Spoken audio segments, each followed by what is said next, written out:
լսելու համար։ Հուսով եմ ձեր սպասումները կարդարացնենք բոլորով։ Լավ, դե ինք սկսեցինք։ Պահում եմ այնտեղ, չէ՞ ոնց որ ասացին։ Ինչպես նշվեց, այսօր խոսելու ենք, թե ինչպես ենք մենք եւ բոլորս եւ այդ թվում դուք, մասնավորապես դուք, հարմարվում փոփոխվող պայմաններին մասնագիտական աշխարհում։ Նախ ուզում եի հարցնել կա մարդ, որ արդեն ընտրել է իր ապագա մասնագիտությունը, խնդրում ձեր բարձրացեք։ Լավ, դեռևս քչերն են ընտրել, հա։ Իսկ նրանք, ովքեր որ ընտրել են, արդյոք կարծում եք, որ այդ ձեր ընտրած մասնագիտությունը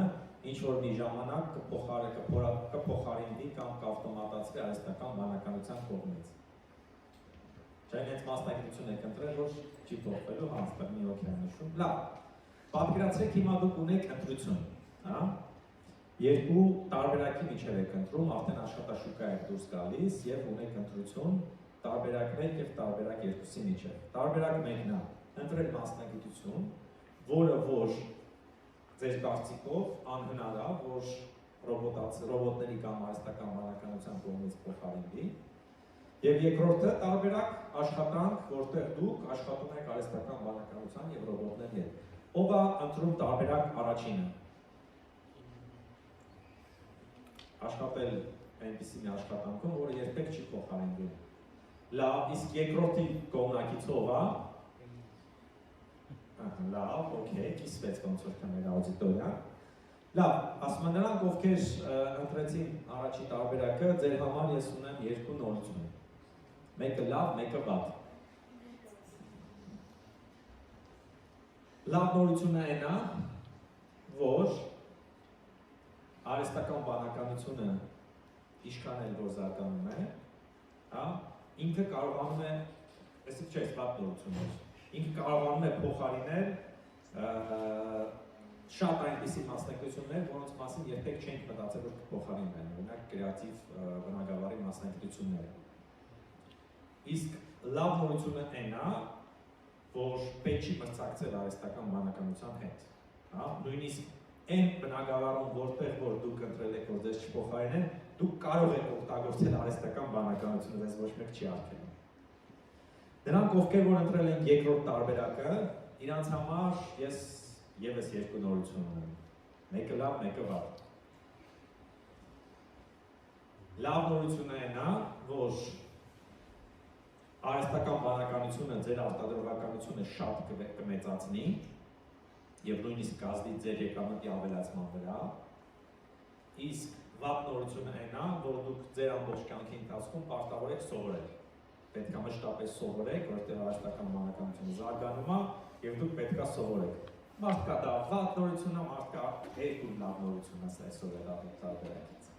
Լավ, հիմա հասկանանք, թե ինչ է տեղի ունենում, այսպես անկյունից, ինչ ընտրության առաջ է կանում։ Իմ տղան մոտարապես ձեր տարիքի է, եւ մի 2 տարի առաջ, երբ որ խոսում ենք, թե ինչ մասնագիտական ընտրություն է իրեն սպասվում,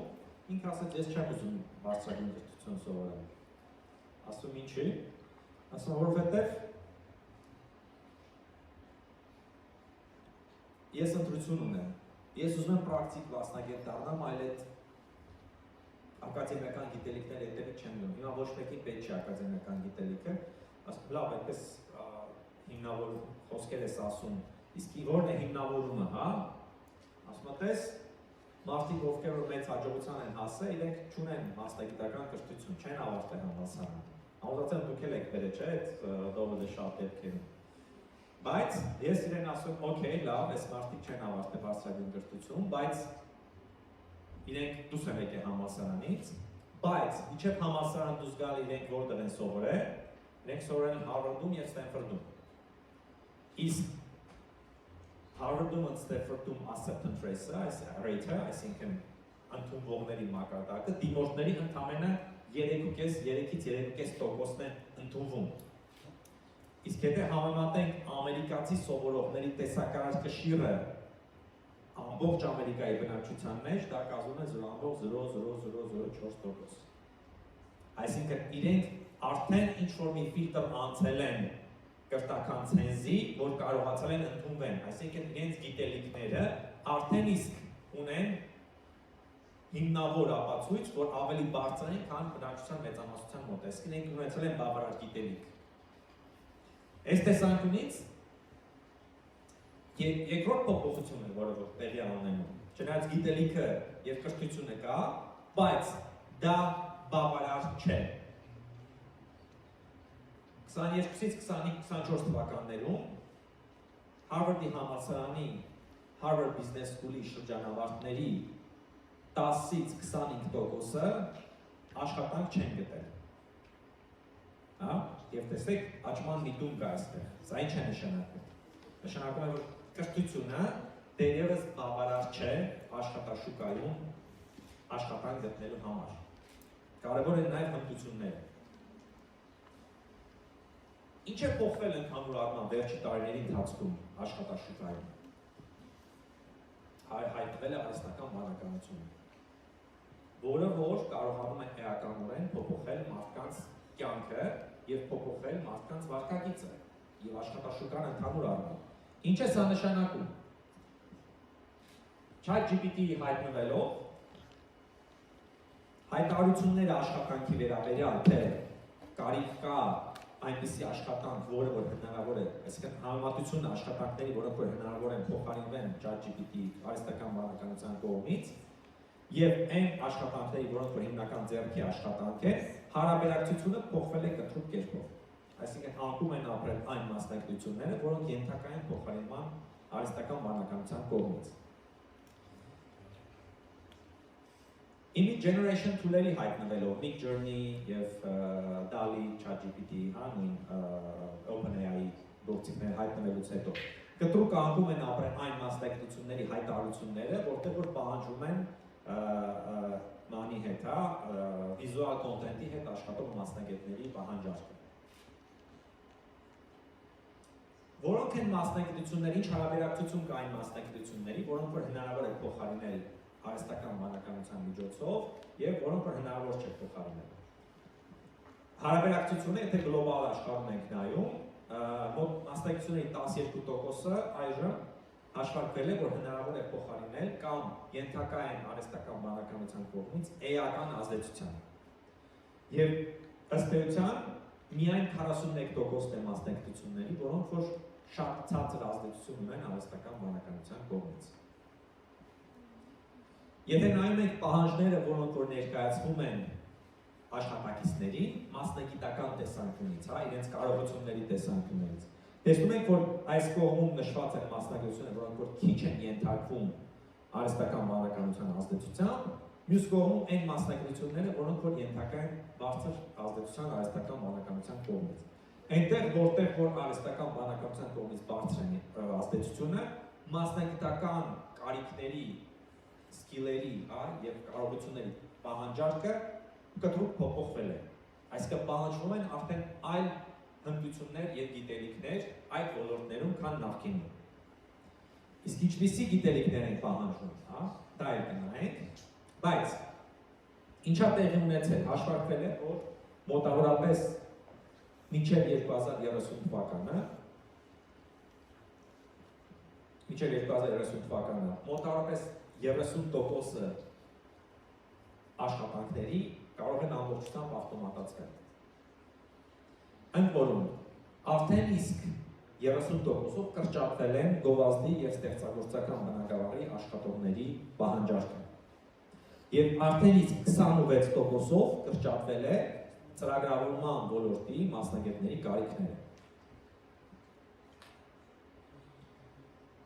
Ինչպես համապատասխանել շուկայի փոփոխվող պայմաններին։ Ինչ կարիքներ է առաջանում, ինչ կարիք է առաջանում, ինչպիսի հատկությունների և սկիլերի կարիք է առաջանում, հմտությունների։ Տեսնում ենք, որ ըստ ոլորտների այստեղ ներկայացված են այն ոլորտները, որտեղ որ կարիք կա արդեն արհեստական բանականության հետ աշխատանքի, այսինքն հմտություններ արհեստական բանականության հետ աշխատելու։ Եվ առաջատարն են հենց ICT ոլորտը, ինֆորմացիոն տեխնոլոգիական ոլորտը, խորհրդատվական ոլորտը, պրոֆեսիոնալ սերվիսները, աուդիտ, մարքեթինգային ծառայություններ եւ այլն, եւ ֆինանսական բնագավառը։ ֆինանսական բնագավառը։ Այդ ոլորտները առաջատարներ են, որոնք պահանջում են իրենց աշխատակիցներից արդեն AI skills-եր։ Իսկ մնացած ոլորտը, տեսեք, բավականին ստաբիլ է մասնակցությունը տեսանկյունից։ Սակայն փաստ չէ, որ այդպես ստաբիլ է մնալու է։ Ինչա տեղի ունենում արհեստական բանականության մուտքով մեր աշխատանքի մեջ, ոչ թե աշխատաշուկա, այլ աշխատանքի մեջ։ Այն բնակավարները, որոնք որ ենթակա են արհեստական բանականության բարձր ազդեցության, այդ բնակավարները մոտավորապես 5 անգամ ավելի արտադրողական են։ Այսինքն 5 անգամ ավելի արտադրողական եւ արդյունավետ են այդ բնակավարները, քան համեմատած մյուսները։ 25%-ով ավելի բարձր է պահանջվող հմտությունների փոփոխությունը այն բնակավարներում, որտեղ որ արհեստական բանականությունը մեծ փոփոխություններ է առաջացնելու։ Եվ 3 անգամ ավելի բարձր է արհեստական բանականության հմտության պահանջող մասնագետների կարիքը։ Եվ 25%-ով բարձր է աշխատավարձը համեմատած մյուս մասնագետների նմանատիպ, ովքեր որ տիրապետում են արհեստական բանականության հմտությունների, նմանատիպ մասնագիտությունների։ Ինչ անել։ Ռազմավարություն համար 1. Ինչպես հաղթել այս բնակավարում եւ հարմարվել։ Ռազմավարություն համար 1. Սովորեք, թե ինչպես սովորել։ Ամենակարևոր հմտություններից մեկը այսօր դառնել է սովորելու ունակությունը։ Դա նույն ադապտացիան է նոր պայմաններին։ Փոխվեց պայմանները, սովորում ես նոր բան, կարողանում ես կիրառել քո գիտելիքը։ Փոփոխվեցին պայմանները, սովորում եք նոր բան, կարողանում եք հարմարվել նոր պայմաններին։ Այսինքն զարգացնել այն հմտությունները, որոնք ձեզ օգնում են ինֆորմացիայից կորզել ձեզ պետքականը, այսինքն սովորել նոր հմտություններ։ Ռազմավարություն համար 2. Մի ընկալեք արհեստական բանականությունը որպես թշնամի, այլ որպես գործիք։ Այն ընդհանրապես գործիք է, որը որ կարող է ձեզ ավելի ուժեղ սարքել եւ ավելի արտադրողական սարքել։ Մի այսպիսի հետազոտություններ է իրականացվել վերջերս, բոլորը հավատում են, որ արհեստական բանականության ի հայտ գալով կկրճատվի բարձր արտադրողական ունեցող աշխատակիցների եւ ցածր արտադրողականություն ունեցող, այսինքն ցածր հմտություններ պահանջող մարդկանց միջև տարբերությունը աշխատանքային, բայց տեղի ունեցավ հակառակը։ Ավելի արդյունավետ սարքեց արհեստական բանականությունը բարձր արտադրողական աշխատակիցներին։ Իրենք կտրուկ արտադրողականությունը բարձրացավ, այն դեպքում, երբ որ ցածր արտադրողականություն ունեցող աշխատակիցների արտադրողականությունը ավելի քիչ բարձրացավ։ Սա նաև կապված է այդ կիրառման հմտությունների, այսինքն ավելի արդյունավետ են կիրառում արհեստական բանականությունը այն մարդիկ, ովքեր որ ունեն բարձր ինտելեկտուալ հնարավորություններ։ Ռազմավարություն 3. Զարգացրեք մարդակենտրոն հմտությունները։ Թիմի կառավարում, թիմային աշխատանք, առաջնորդություն, էմոցիոնալ ինտելեկտ, սրանք անհատկություններն են, որոնք որ չի փոխարինվի արհեստական բանականության կողմից։ Եվ վերադառնալով ձեր ընտրությանը, կան մարդիկ, ովքեր որ փոխեցին իրենց ընտրությունը աշխատանքի հետ կապված, ընտրել աշխատանք, որը որ չի փոխարինվի արհեստական բանականության կողմից։ Հույս ունենալով, որ չի փոխարինվի, բայց ինչպես տեսանք, դա խաբուսիկ է, որտեղ նույնիսկ այն մասնակցությունները, որտեղ որ կարծում ենք հնարավոր չէ փոխարինել մարդուն, կրեատիվ բնագավառը, նկարչություն, երաժշտական ստեղծագործություններ, հենց առաջինը այդ բնագավառները դուժեցին արհեստական բանականության ի հայտ գալով։ Ու այսպեսի մի հետազոտություն կար, իհարկե հումորային նաև, որ ծրագրավորման ոլորտում աշխատող մասնագետները իրենց երեխաներին տալիս են սովորելու այնպիսի մասնագիտություններ, որոնք որ կապված են շինարարության հետ, կապված են այնպիսի մասնագիտությունների հետ, որոնց որ պահանջում է ձեռքի աշխատանք։